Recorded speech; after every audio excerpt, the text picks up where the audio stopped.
Find the turnaround time, waiting time, completion time for the following process considering FCFS algorithm. The process have arrived in sequence P1, P2, P3, P4. We have first time. FCFSમાં first come first serve, એટલે જે પહેલાં process આવે તેને પહેલાં CPU મળે.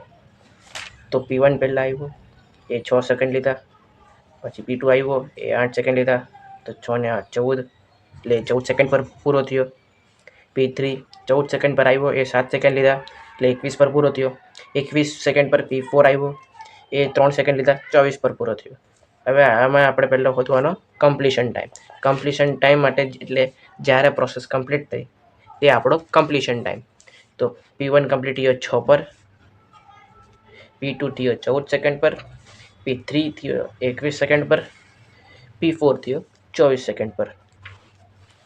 હવે આપણે શોધવાનો છે ટર્નઅરાઉન્ડ ટાઈમ. ટર્નઅરાઉન્ડ ટાઈમની ફોર્મ્યુલા છે completion time minus arrival time.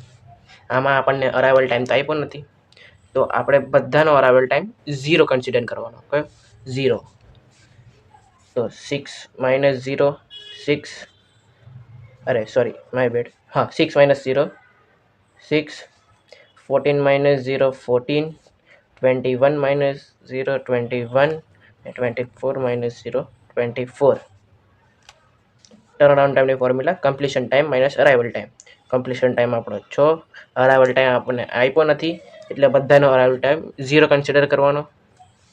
તો 6 માઇનસ 0 6, એવી રીતે આ બધા આવ્યા. હવે આપણે શોધવાનો છે average turnaround time. Average turnaround time માટે તો 6 plus 14 plus 21 plus 24 divide by 4 કરે, જે આન્સર આવે તે એવરેજ ટર્નઅરાઉન્ડ ટાઈમ. હવે વેટિંગ ટાઈમ. વેટિંગ ટાઈમનો ફોર્મ્યુલા છે turnaround time minus burst time. તો P1નો ટર્નઅરાઉન્ડ ટાઈમ છે 6, તો 6 minus burst time 6. Waiting time 0, એટલે P1 એ 0 સેકન્ડ વેટ કર્યું.